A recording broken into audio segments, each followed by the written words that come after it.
नमस्कार। मैं हूं रमन कुमार। आप दे रहे वतन की आवाज। एक विषय लगातार चल रहा है जब से उत्तर प्रदेश में विकास दुबे के एनकाउंटर हुआ। उसके बाद से ब्राह्मण राजनीतिक फिर से एक बार चरम सीमा पर आ गई। कई पार्टियों ने ब्राह्मण को लुभाने के लिए नए नए वादे करने शुरू कर दिए हैं। भगवान परशुराम के बड़े बड़े प्रतिमाएं स्थापित करने की बात शुरू कर दी। लेकिन इस बार ठीक एक साल बाद जब भगवान परशुराम की जयंती आई तो किसी ने भी किसी प्रकार से और कोई भी बात नहीं किया, यहाँ तक कि शुभकामनाएं तक भी नहीं दिया। पिछले साल आपने देखा होगा कि समाजवादी पार्टी और मायावती के बहुजन पार्टी है या दूसरी जो भी पार्टी है वो बड़े बड़े वादे किए, लेकिन इस बार ठीक एक साल बाद ऐसा कुछ देखने को नहीं मिला। तो आज के मुख्य पॉइंट है कि आखिर ब्राह्मण वोट जो है, ब्राह्मण किसके साथ है और किसके साथ उसे जाना चाहिए और उसकी स्थिति क्या है। हालांकि मैं एक बात यहाँ पे आपको बता देना चाहूंगा कि कांग्रेस में लगातार उत्तर प्रदेश की राजनीति की बात करें तो हम लगातार 8 बार मुख्यमंत्री ब्राह्मणों को बनाया गया। तो अगर इस दृष्टि से देखें तो सबसे ज्यादा फेवर जो करती रही है वो कांग्रेस पार्टी करती रही है। लेकिन जब बात राष्ट्र धर्म और हिंदुत्व की आए तो हमें इन चीजों को पीछे छोड़ देना चाहिए, क्योंकि कुर्सी तो जब तक रहेगा जब तक हमारी राष्ट्र बचा रहेगा, हिंदुत्व बचा रहेगा। यूपी के वोट बैंक में इस बार किस पार्टी का राज तिलक करेगा ब्राह्मण, इस पर हम आज बात करेंगे और पूरी स्थिति को देखेंगे, सिचुएशन को देखेंगे, किस प्रकार से ब्राह्मण और किस किस पार्टी ने क्या क्या कहा और किस प्रकार से प्रतिनिधित्व दिया। कभी राजनीति को रास्ता दिखाने वाले ब्राह्मण आज स्टेपनी बन के रह गया, कुछ इधर कुछ उधर कुछ उधर, है स्टेपनी छोटे छोटे टुकड़ों में बट के रह गया। बताया जाता है कि 10% या 11% की आबादी जो ब्राह्मण है, और दूसरी बात बुद्धिजीवी है। इसके बावजूद भी अगर स्टेपनी बन गया तो कहीं ना कहीं ये मानना पड़ेगा कि हाशिए पर है, उनकी जो स्थिति है वो हाशिए पर चली गई, उनके प्रतिनिधित्व एक हाशिए पर चली गई। मैं ये नहीं कह रहा हूँ कि ओबीसी आए या दूसरा कोई भी आए, सब आए, लेकिन जिस प्रकार से ब्राह्मण स्टेपनी की तरह बन गया है उसमें कहीं ना कहीं उसका खुद का ही एक बहुत बड़ा रोल रहा है, क्योंकि हर जगह आपको कुर्सी पाने के चक्कर में वो बढ़ते चले गए और स्टेपनी बन गए। हाल फिलहाल में मोदी और योगी के बीच में बांटने की बातें चल रही है और बताया जा रहा है कि मोदी बड़ा या योगी बड़ा, जो भी बड़ा हो, लेकिन योगी ने जो किया है उत्तर प्रदेश में उसको कोई भूल नहीं सकता। एक ऐतिहासिक प्रतिनिधित्व करते हुए योगी ने बहुत सारे फैसले लिए और 23-24 करोड़ के इस आबादी वाले एक राज्य, जितने की आबादी बहुत सारे देशों की नहीं है, में जिस प्रकार की नियंत्रण किया, प्रतिनिधित्व किया, बहुत बड़ी बात है। वैसे मोदी जी हम मोदी जी देश के स्तर पर जिस प्रकार से राष्ट्र को आगे लेके जा रहे हैं, देश दुनिया में जब हम सांप वाले, बीन बजाने वाले और दूसरी तरीके के लोग जाने जाते थे, आज हमारा प्रतिनिधित्व पूरी दुनिया में हो रहा है, तो बहुत बड़ी बात है। कुछ लोग इसमें योगी भर्सस मोदी करने की चक्कर में है, लेकिन मैं उस पर नहीं जाऊंगा। तो कल एक अखबार में पढ़ रहा था जिसमें ये लिखा हुआ था कि जो उत्तर प्रदेश के, खासकर उत्तर प्रदेश के जो एमएलए हैं, विधायक है, वो 40% योगी के पास साथ है, बाकी सब दूसरे के साथ है। तो मैं एक बात साफ साफ कह देना चाहूंगा कि देखो, योगी जिस तरह के लोग हैं, सख्त फैसला लेते हैं, साफ सुथरा छवि के हैं, ना करूंगा ना करने दूंगा, तो निश्चित तौर पर वो 40% जो उनके साथ है वो उसी विचारधारा का है, बाकी बचे 60%। तो अभी जैसे कि बीएल संतोष आए थे तो उनसे तीनों जो उप मुख्यमंत्री हैं उनसे मुलाकात हुई। उन्होंने अपने अपने समस्याएं बताई मुख्यमंत्री को, उनके सामने, मुख्यमंत्री के सामने अपनी अपनी समस्याएं रखी और इसका प्रतिनिधित्व के बात भी उन्होंने कह डाली। कुछ लोगों ने एक दूसरे का नाम सुझाया, तो कुछ एक सुनने में आया कि एक उप मुख्यमंत्री अपना ही नाम आगे कर दिया।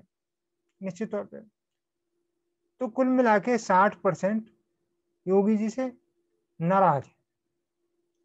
अब नाराजगी के कारण क्या हो सकता है, ये भी आप समझिए। हम सभी जानते हैं कि राजनीति किस स्तर तक नीचे गिर चुका है, चाहे वो योगी का मंत्री हो, सपा का हो, बसपा का हो, जो भी हो, हर किसी का कहीं न कहीं दांव पेच फंसा हुआ है, जिसको योगी जी उखाड़ने में लगे हुए हैं। कोई खुद उसमें फंसा हुआ है, भ्रष्टाचार में लिप्त है, तो कोई किसी के रिश्तेदार लिप्त है। अब उनके लिए समस्या है, खुद भी बचें, अपने रिश्तेदारों को भी बचाएं। आपने कई बार अखबार में पढ़ा होगा कि कुछ लोग 100-100 करोड़ रुपए दे दे के राज्यसभा सांसद बने हैं। तो निश्चित तौर पे भैया 100 करोड़ क्यों दे रहे हैं, तो 100 करोड़ ऐसे तो नहीं दे रहे हैं, कोई 1000 करोड़ बचाने के लिए ही 100 करोड़ रुपए देते हैं। तो ऐसी बहुत सारी समस्याएं उनके सामने, योगी जी के सामने भी है। तो कार्रवाई करे या ना करे, क्योंकि उनकी पार्टी के ही लोग हैं, उनको सत्ता भी चलानी है। तो अब जो दो फाड़ हो गई, 40 वर्सेस 60, तो 40% जो योगी के साथ है, वो निश्चित तौर पर योगी के साथ खड़ा रहेगा। लेकिन जो 60% है, उसमें 3 भाग में बट सकता है। इसमें केशव प्रसाद मौर्य, दूसरे जो उनके उप सीएम है, और आजकल अरविंद कुमार शर्मा भी बहुत फेमस हो रहे हैं। तो हो सकता है कि 3 भाग में बटे। तो इन 3 भागों कर बांट दे तो ये 20-20% होता है, और 40% अकेले योगी जी के पास है। तो निश्चित तौर पर योगी जी अच्छे मुख्यमंत्री साबित हो रहे हैं। खैर, इस बात को तो छोड़िए, अब बात करते हैं हम कि ब्राह्मण वोट में ब्राह्मण किसके साथ खड़ा होगा। आजादी के बाद यूपी में 8 बार ब्राह्मण मुख्यमंत्री बनाया गया, लेकिन मंडल कमंडल की सियासत के दौर में वो पिछड़ गए। 1989 में जब तक कोई ब्राह्मण नेता सीएम नहीं बन पाया, 1989 से अब तक कोई ब्राह्मण नेता नहीं बन पाया, जब से मंडल कमंडल की सियासत शुरू हुई।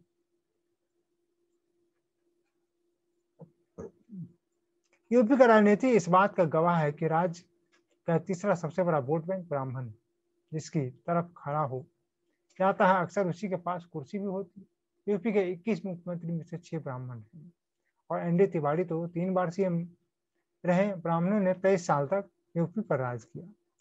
जब सीएम नहीं भी रहे तो भी मंत्री पदों पर उनकी संख्या और जातियों की तुलना में सबसे बेहतर रही। फिलहाल मोदी मंत्रिमंडल में भी 11 केंद्रीय मंत्री ब्राह्मण है, जबकि पहले प्रधानमंत्री जवाहरलाल नेहरू के नेतृत्व में बनी पहली केंद्र सरकार में 7 ब्राह्मण मंत्री थे, जो कुछ मंत्रिमंडल का 30% था। बहरहाल साल 2080 आया और मंडल कमीशन की रिपोर्ट पेश हुई। 10 साल बाद ये रिपोर्ट लागू हुई, और यूपी में दलित ओबीसी राजनीति ने ब्राह्मणों को पीछे धकेल दिया। मंडल के बाद भले ही बीजेपी ने सत्ता में आई, लेकिन कोई ब्राह्मण सीएम नहीं बन पाया। 1990 के बाद वो वक्त आ गया जब मजबूत ब्राह्मण नेता वाले बसंत साठे, मधु दंडवते, रामकृष्ण हेगड़े चुनाव हारे और हाशिए पर चले गए। चुनावी विश्लेषक का कहना है कि सियासत और सत्ता के ड्राइवर रहे ब्राह्मण अब स्टेपनी हो गए। अगर हम प्रतिनिधित्व की बात करें, तो जो ब्राह्मण मुख्यमंत्री अभी तक रहा है, वह पंडित गोविंद वल्लभ पंत, जो 26 जनवरी 1950 से 27 दिसंबर 1954 तक रहे। सुचेला कृपलानी, जो कि 2 अक्टूबर 1963 से 23 मार्च 1967 तक रहे। कमलापति त्रिपाठी, जो कि 4 अप्रैल 1971 से 12 जून 1973 तक रहे। हेमंती हेमवती नंदन बहुगुणा, 8 नवंबर 1973 से 19 नवंबर 1975 तक रहे। नारायण दत्त तिवारी 3 बार रहे, 21 जनवरी 1976 से 30 अप्रैल 1977 तक। तिरुपति मिश्रा 26 जून 1982 से 2 अगस्त 1984 तक। नारायण दत्त तिवारी फिर 3 अगस्त 1984 से 23 सितंबर 1985, और नारायण दत्त तिवारी 25 जून 1988 से 5 दिसंबर 1989 तक। उसके बाद कोई ब्राह्मण मुख्यमंत्री प्रदेश का नहीं बना। प्रीमियर यूनाइटेड प्रोविंस के कार्यकाल की बात करें तो गोविंद वल्लभ पंत 17 जुलाई 1937 से 2 नवंबर 1939 तक, और 1 अप्रैल 1946 से 25 जनवरी 1950 तक यहाँ का प्रोविंस रहे। मंडल के बाद यूपी में ब्राह्मणों की भूमिका बदली और वो ड्राइविंग फोर्स की जगह सपोर्टिव वोट बैंक में बदल गए। सत्ता में न सिर्फ उनकी भागीदारी कम होती गई, बल्कि उन्हें वक्त के साथ अपनी प्रासंगिकता बचाए रखने के लिए भी सपा बसपा जैसी पार्टियों के साथ भी खड़ा होना पड़ा, जिनकी राजनीति का आधार ही ब्राह्मणों के सत्ता की चुनौती देना था।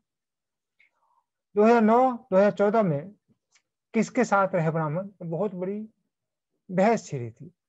अब सीएडीएस ने अपने एक सर्वे में बताया था कि पिछले 2 लोकसभा चुनाव में ब्राह्मण किसके साथ नजर आया। 2009 में लोकसभा चुनाव में कांग्रेस के पक्ष में 31% ब्राह्मणों ने वोट किया था, जबकि 2014 में उनके पक्ष से में सिर्फ 11% ही रह गए। 2009 में बीजेपी को 53% ब्राह्मणों ने वोट किया था, जबकि 2014 में 72% ब्राह्मणों ने बीजेपी को सपोर्ट किया। बीएसपी को इस बार का 2009 में 9%, जबकि 2014 में 5% वोट मिला। समाजवादी पार्टी इन्हें नहीं रिझा पाई है। उन्हें 2009 में और 2014 में दोनों लोकसभा चुनाव में 5% ब्राह्मण ने वोट किया, जबकि कुछ सीटें जो है 15% से ज्यादा सीट वाली, जिसमें से बलरामपुर, बस्ती, संत कबीर नगर, महाराजगंज, गोरखपुर, देवरिया, जौनपुर, अमेठी, वाराणसी, चंदौली, कानपुर, इलाहाबाद। यूपी और ब्राह्मण का एक सामंजस्य इस प्रकार यूपी की राजनीति में ब्राह्मण वर्ग का लगभग 10% वोट होने का दावा किया जाता है। राजनीतिक जानकारों का मानना है कि भले मुस्लिम दलित आबादी 20-20% हो, लेकिन रणनीति और समझदारी से वोटिंग के मामले में ब्राह्मणों से बेहतर कोई नहीं है। ब्राह्मणों की इस खासियत से उन्हें हर पार्टी के नेतृत्व के करीब रखा गया है। मंडल आंदोलन के बाद यूपी की सियासत पिछड़े दलित और मुस्लिम केंद्रित हो गई। नतीजतन यूपीओ को कोई ब्राह्मण सीएम नहीं मिल सका। ब्राह्मण एक दौर में पारंपरिक रूप से कांग्रेस के साथ था, लेकिन जैसे जैसे कांग्रेस कमजोर हुई, यह बाढ़ दूसरे ठिकाने खोजने लगा। मौजूदा समय में वो बीजेपी के साथ खड़ा नजर आता है, लेकिन कांग्रेस उन्हें दोबारा अपने पाले में लाने की पूरी जद्दोजहद कर रही है। अब बात करें तो ब्राह्मण, कई लोग कहते हैं कांग्रेस ऐसी पार्टी है जिनके खून में ही ब्राह्मण समाज का डीएनए मिला हुआ है।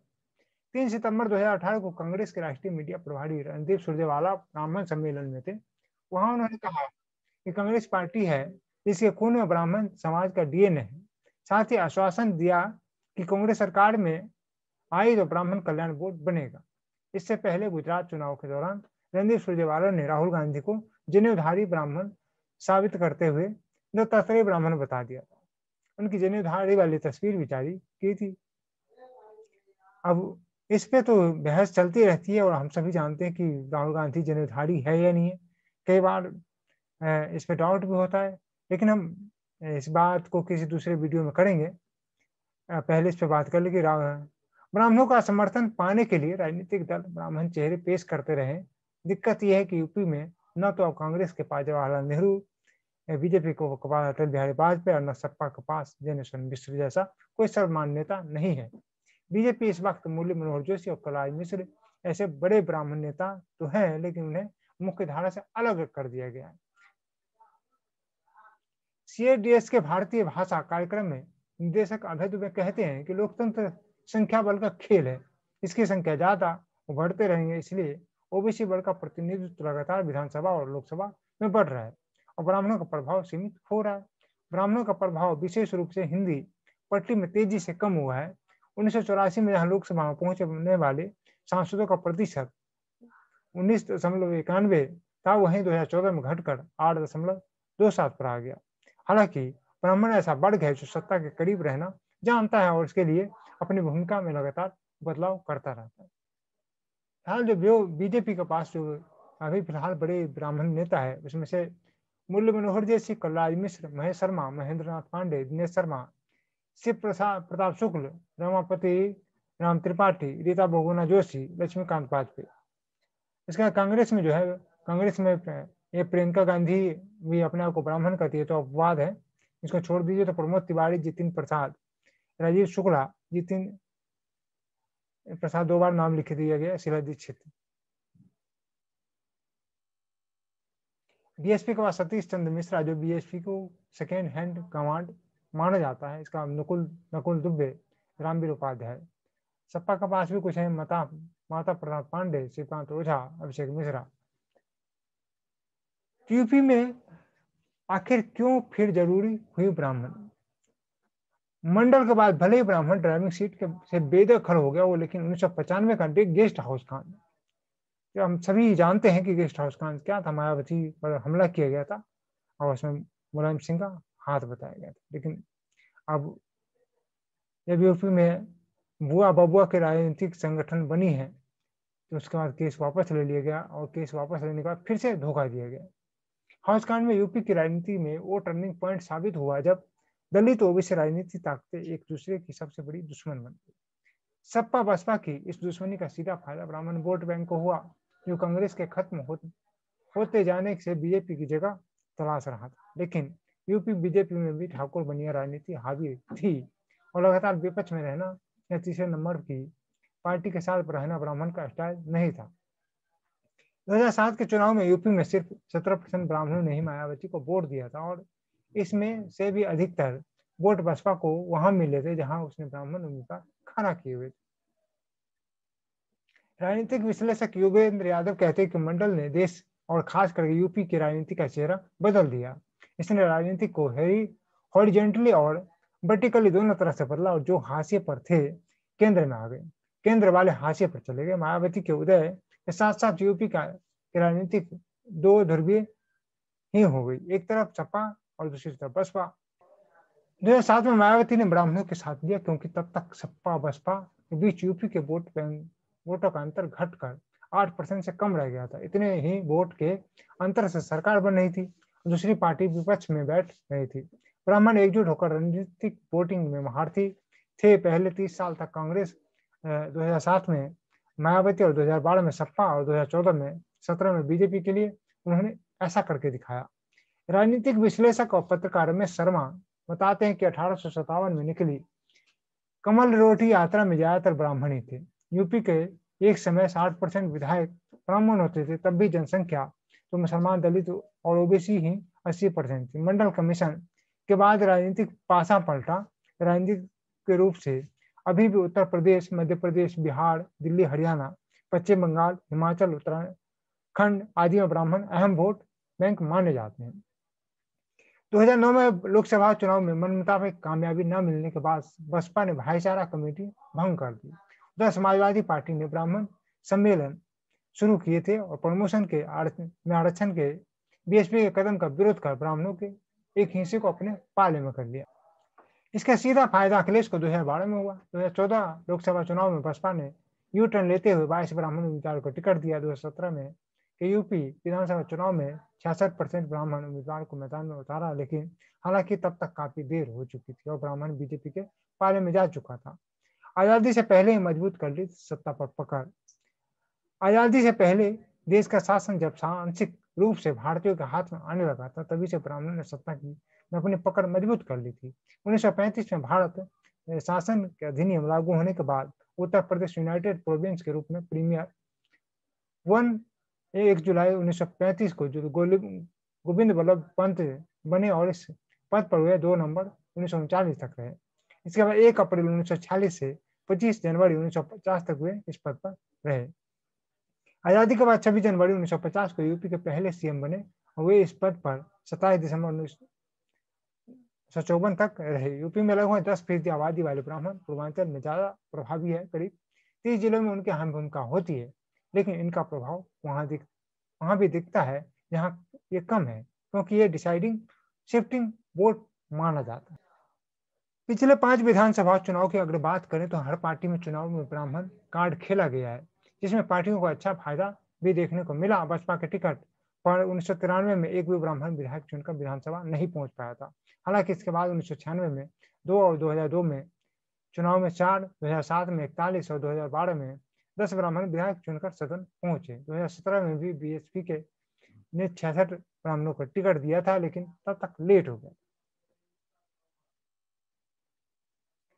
इसके अलावा बीजेपी की बात करें तो 1993 में 17 साल, 1996 में 14, 2002 में 8, 2007 में 3 और 2012 में 6 ब्राह्मण विधायक जीतकर विधानसभा पहुंचे। 2017 में भी 17% से ज्यादा विधायक ब्राह्मण जाति से चुनकर विधानसभा पहुंचे हैं।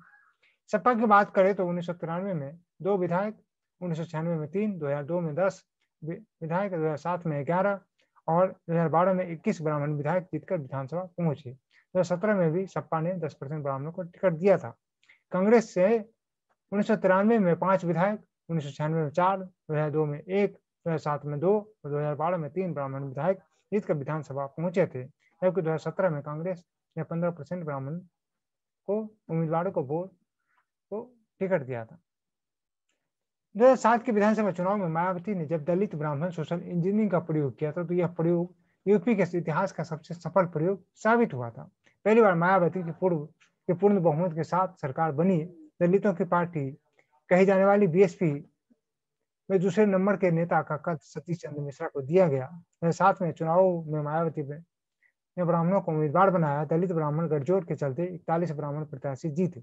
मायावती ने कई ब्राह्मण नेताओं को मंत्रिमंडल में जगह दी। 2007 में चुनाव की तरह ही 2009 में लोकसभा चुनाव में मायावती ने एक बार फिर से सोशल इंजीनियरिंग की मांग की। मायावती ने 2019-9 में चुनाव में सबसे अधिक 20 सीटों पर ब्राह्मण उम्मीदवार ही उतारे थे। उधर ब्राह्मण मायावती के साथ तो गए, लेकिन SC/ST एक्ट और कई जमीनी विवाद में बसपा सुप्रीमो के सीधे हस्तक्षेप के चलते ब्राह्मणों का एक हिस्सा नाराज हो गया।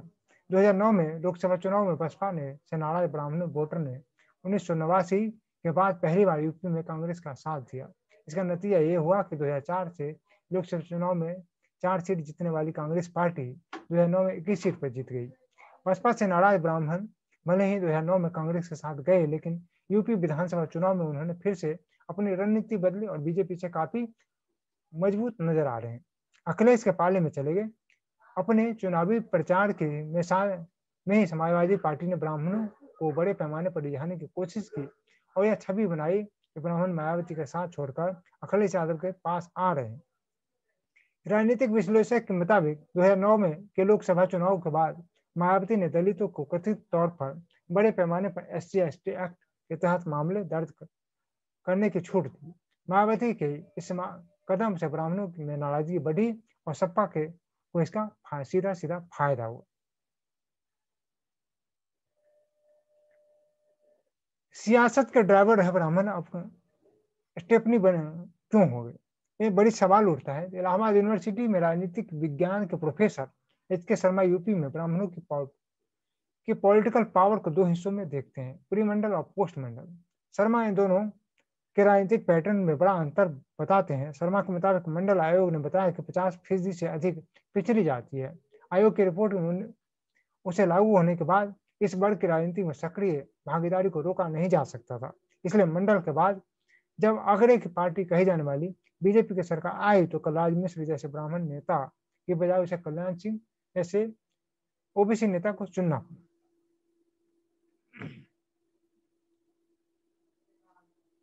शर्मा के मुताबिक मंडल के से पहले यूपी की सियासत में ब्राह्मण अपनी संख्या की तुलना में अधिक थे, लेकिन मंडल के बाद अपनी संख्या के मुकाबले उनकी भागीदारी कम हो गई। विधायक, मंत्री और सांसद बनते रहे, लेकिन उनकी ड्राइविंग सीट नहीं मिली। वो कुछ दिन बैक सीट पर बैठाए गए और अब स्टेपनी बना दिए गए हैं। 2007 में बसपा प्रमुख मायावती ने इन्हें अपनी ओर किया, लेकिन उतनी भागीदारी नहीं दी जितनी उन्हें चाहिए थी। इसलिए उनसे यह वर्ग छिटक गया। 1989 के बाद यूपी में कोई ब्राह्मण सीएम नहीं बना। बीजेपी ने 2017 में डिप्टी सीएम बनाया, लेकिन सिर्फ जातीय संतुलन बैठाने के लिए। हालांकि अखिल भारतीय ब्राह्मण महासंघ ने के महासचिव नरेंद्र दधीची कहते हैं, हर सरकार और पार्टी में ब्राह्मणों का प्रतिनिधित्व मिला हुआ है, चाहे कम हो या चाहे ज्यादा। दूसरी ओर यूपी के वरिष्ठ पत्रकार टीपी शाही कहते हैं, मंडल के बाद ही भी लगभग हर सीएम के कैबिनेट में ब्राह्मणों की अच्छी संख्या रही है।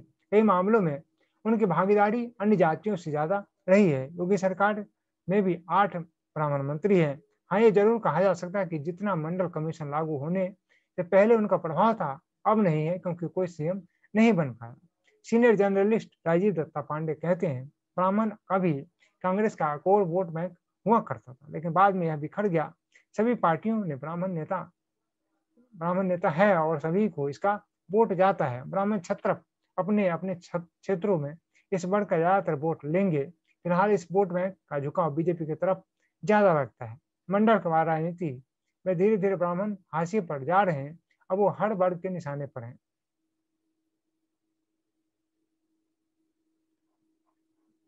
राजनीतिक जानकारों इसकी वजह भागीदारी मानते हैं। कांग्रेस ने मंडल कमीशन लागू होने से पहले ब्राह्मणों को 8 बार यूपी का सीएम बनवाया, जिनमें से 3 बार नारायण दत्त तिवारी और 5 बार अन्य ब्राह्मण नेताओं को कुर्सी दी गई। 5 दिसंबर 1989 के बाद कांग्रेस यूपी की सत्ता से दूर होती गई। इसके बाद ब्राह्मण अलग अलग पार्टियों को हो गए। बीजेपी के बाद बीएसपी ने भी उनका समर्थन हासिल किया, यानी बसपा भी ब्राह्मणों के प्रभाव से नहीं बच पाई। मुस्लिम दलितों से कम आबादी होने के बावजूद ब्राह्मण सभी पार्टियों में अहम पदों पर हैं।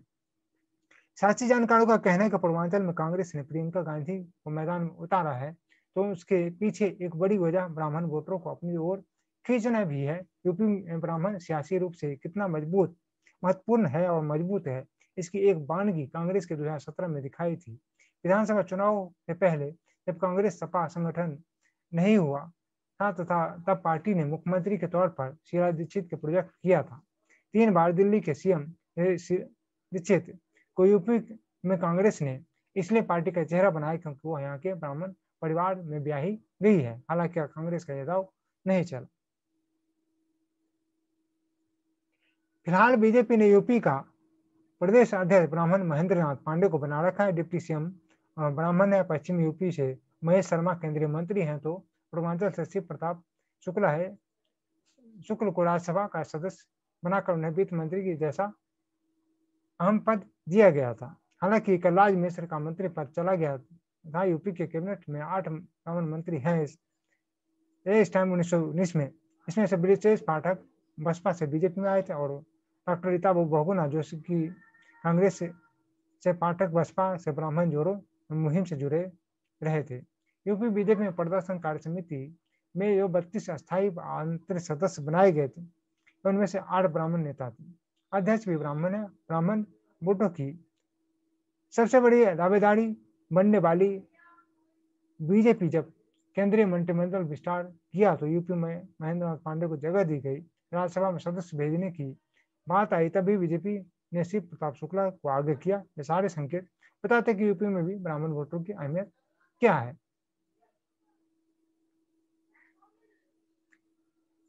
अब आते हैं ब्राह्मण को किस तरह से लोगों ने बेइज्जती किया। आपने तिलक तराजू और तलवार का नारा तो सुना ही होगा। तिलक तराजू और तलवार का नारा देने वाली बसपा ने 3 बार सत्ता हासिल करने के बाद बसपा भी इस वर्ग की वोटिंग ताकत से अपने आप को बचा नहीं पाई। उसने 2007 के विधानसभा चुनाव में दलित ब्राह्मण और मुस्लिम की सोशल इंजीनियरिंग की। नारा बदलकर ब्राह्मण शंख बजाएगा, हाथी बढ़ता जाएगा और हाथी नहीं गणेश है ब्रह्मा विष्णु महेश है हो गया। यह प्रयोग यूपी के इतिहास का सबसे सफल माना जाता है। मायावती ने 403 में से 206 सीटों पर जीत दर्ज की। उसमें 43% वोट मिले। दलित की पार्टी कही जाने वाली बसपा इस वक्त मायावती के बाद सबसे ताकतवर नेता सतीश चंद्र मिश्रा को ही माना जाता है। राइट के साथ लेफ्ट में भी ब्राह्मण। वामपंथी राजनीति में ब्राह्मण वर्चस्व आज भी नहीं टूटा है। सीपीएम के महासचिव सीताराम येचुरी ब्राह्मण है। पुराने वामपंथी नेता अवनी मुखर्जी, चतुरानंद मिश्र, गीता मुखर्जी, बुद्धदेव भट्टाचार्य, अच्युतानंद ब्राह्मण है। योगेंद्र यादव बताते कि नंबूदिरी पाद से लेकर सीताराम येचुरी तक ब्राह्मणों का माकपा में इतने ताकतवर पदों पर रहना साफ बताता है कि वैचारिक तौर पर ब्राह्मण आज भी अन्य पर भारी है। कुछ अन्य विश्लेषक इसी संदर्भ में बीजेपी के सवाल से जुड़े आरएसएस के ब्राह्मण को भी जोड़कर देखते हैं।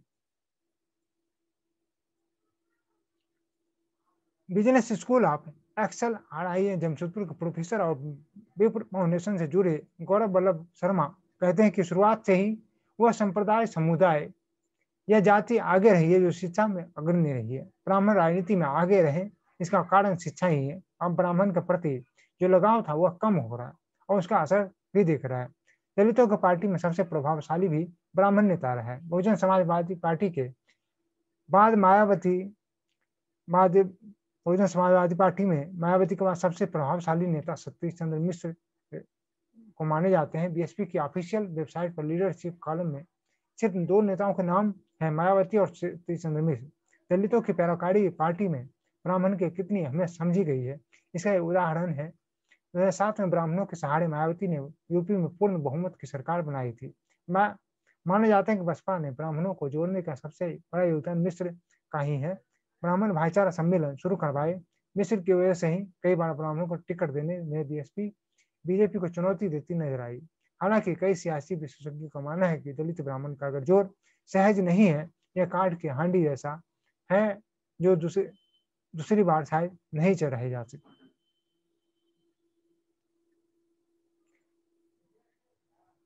ब्राह्मण भी हमेशा एक नहीं रहे। अपनी सहूलियत के लिए यूपी में सभी पार्टियों ने ब्राह्मण जैसे नेताओं को जगह दी है, उन्हें पद से नवाजा है। और नेता अपनी पार्टी को ब्राह्मण की सबसे बड़ी हितैषी बताता रहा है। 24 अक्टूबर रोड के लेखक और सीनियर जर्नलिस्ट रशीद किदवई कहते हैं, पार्टी क्षेत्र और संदीप के हिसाब से ब्राह्मण नेताओं में काफी खींचतान रही है, क्योंकि हर कोई चाहता था कि वो सबसे बड़ा ब्राह्मण नेता माना जाए। ऐसा नारायण दत्त तिवारी और हिम्मती नंदन बहुगुणा में नहीं बनती थी। नारायण दत्त तिवारी और जितेंद्र प्रसाद में भी नहीं बनी। जितेंद्र प्रसाद खुद को तिवारी से ज्यादा श्रेष्ठ ब्राह्मण मानते थे। पूर्वांचल में जब तक हरिशंकर तिवारी का जलवा था, उन्होंने कभी किसी पार्टी में कोई ब्राह्मण नेता नहीं वर्ण किया। गोविंद वल्लभ पंत पूर्वी यूपी में ब्राह्मण को उतना पसंद नहीं थे जितने उन्हें पूर्वी यूपी के ब्राह्मण नेता पसंद आते थे।